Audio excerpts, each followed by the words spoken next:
Assalamualaikum warahmatullahi wabarakatuh. Saya Intan Resvi sebagai moderator dari kelompok 1 dengan membahas permasalahan hiperaktif pada anak usia dini. Anggota yang pertama yakni Helvitiana Rosa dengan NIM 016, Andin Rahmawati 017, Rizky Putri 036, Denisa Ayu 075, dan Andin Mayang 022, Norma Puji Rahayu 034, Intan Resvi 088, Ulfia Anindia R 090. Di sini saya akan menyampaikan pengertian dari hiperaktif. Menurut Berkeley Word 2007, dalam jurnal Aprilia Putri Wedding 2016, hiperaktif adalah sebuah gangguan di mana respon menjadi terhalang dan mengalami fungsi ganda pelaksanaan yang mengarah pada kurangnya pengaturan diri. Lemahnya kemampuan untuk mengatur perilaku untuk tujuan sekarang dan masa depan, serta sulit beradaptasi secara sosial dan perilaku untuk tuntunan lingkungan. Sedangkan menurut Nif Baihaqi dan M. Sugiarmin 2006 menjelaskan kondisi anak-anak yang memperlihatkan ciri atau gejala kurang konsentrasi, hiperaktif dan impulsif yang dapat menyebabkan ketidakseimbangan sebagian besar aktivitas hidup mereka. Dari beberapa pengertian tersebut dapat ditarik kesimpulan bahwa hiperaktivitas merupakan suatu kondisi di mana seorang menjadi lebih aktif dari biasanya. Kondisi ini dapat ditandai dengan adanya peningkatan gerakan, perilaku agresif, serta perilaku impulsif dan mudah terusik.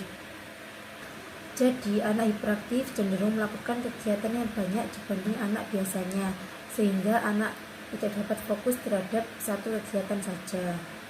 Orang dengan hiperaktivitas umumnya dapat mengalami masalah lainnya akibat dari kesulitan yang dialami untuk duduk dengan tenang dan berkonsentrasi.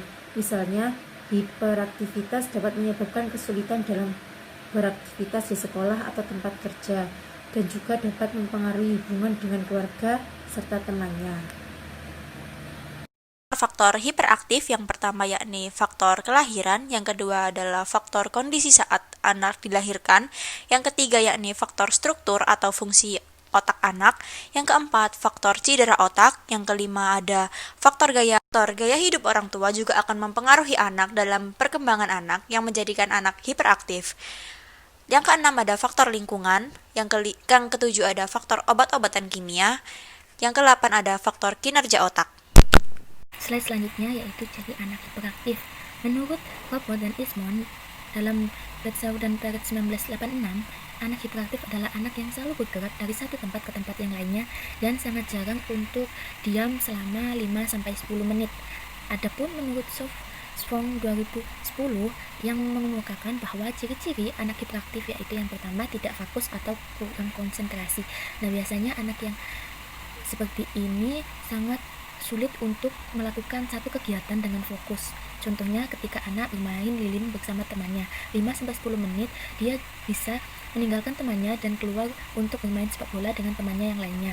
Yang kedua yaitu sifat menentang. Biasanya anak yang hiperaktif akan sulit untuk dinasehati dan justru akan menentang atau marah ketika mereka diingatkan ketika salah. Yang ketiga, destruktif. Sebaiknya orang tua menjauhkan anak dari ruangan yang terdapat banyak benda, apalagi benda-benda yang berharga, karena sifat anak hiperaktif ini suka membanting atau memecahkan, bahkan merusak barang-barang di sekitarnya. Inilah yang disebut dengan destruktif. Yang keempat, tidak mengenal lelah. Biasanya anak sangat jarang terlihat lelah, bahkan ketika mereka telah melakukan kegiatan atau bermain selama seharian. Yang kelima, tidak memiliki tujuan yang jelas. Anak ini suka mondar-mandir tidak jelas atau tiba-tiba merobek bukunya atau memecah barang yang ada di sekitar. Yang terakhir yaitu anak bukan penyabar yang baik dan usil. Biasanya anak ketika disuruh mengantri akan menyalip temannya, atau ketika bergantian permainan dia akan merebut permainan itu. Dan anak suka usil seperti mendorong, mencubit, memukul temannya tanpa alasan.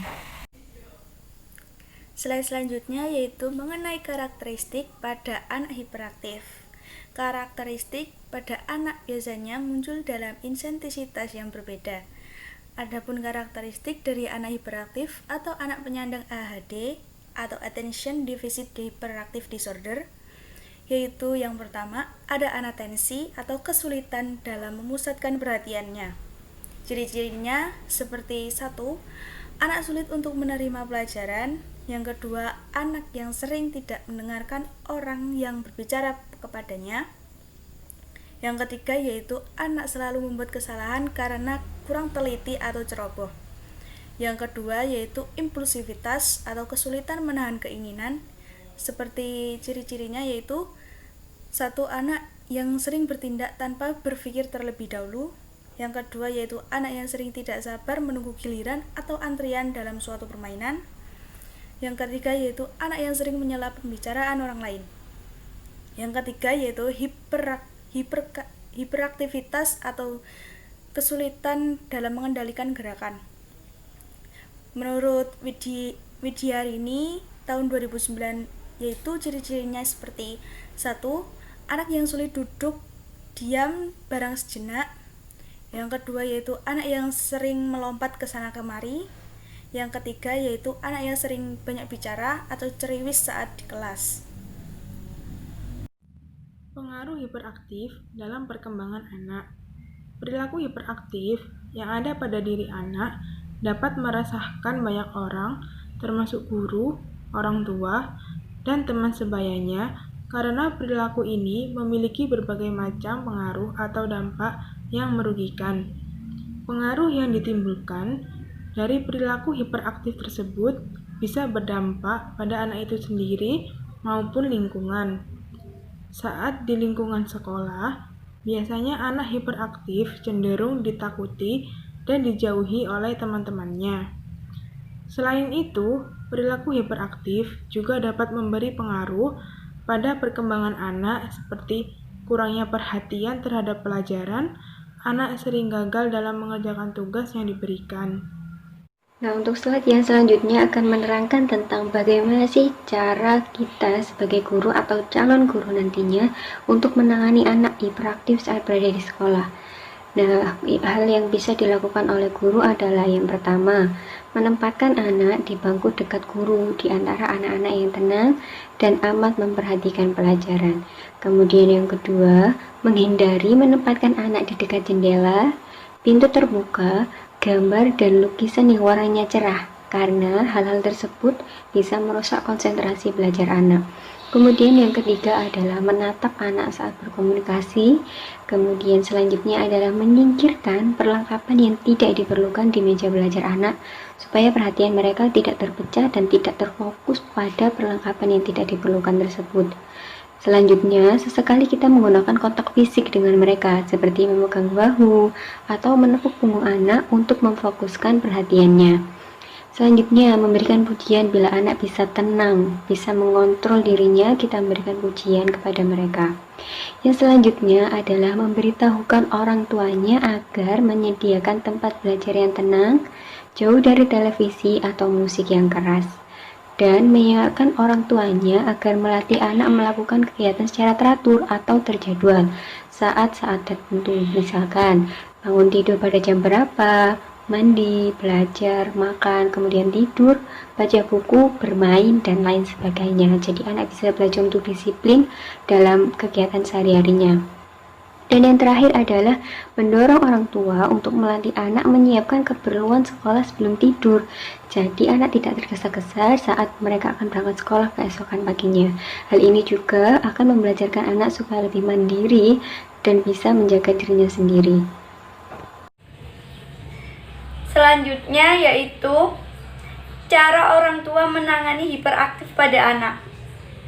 Menurut HIMCO 2011, cara orang tua dalam mendidik dan menghadapi anak yang hiperaktif yaitu yang pertama, orang tua perlu menambahkan pengetahuan tentang gangguan hiperaktif itu apa saja.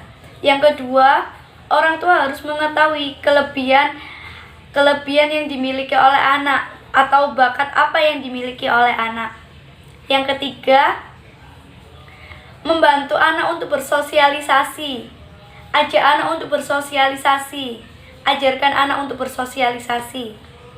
Yang keempat, menggunakan teknik-teknik pengolahan perilaku, seperti menggunakan penguatan positif, misalnya pujian bila anak makan dengan tertib, tidak banyak gerak, makan dengan baik.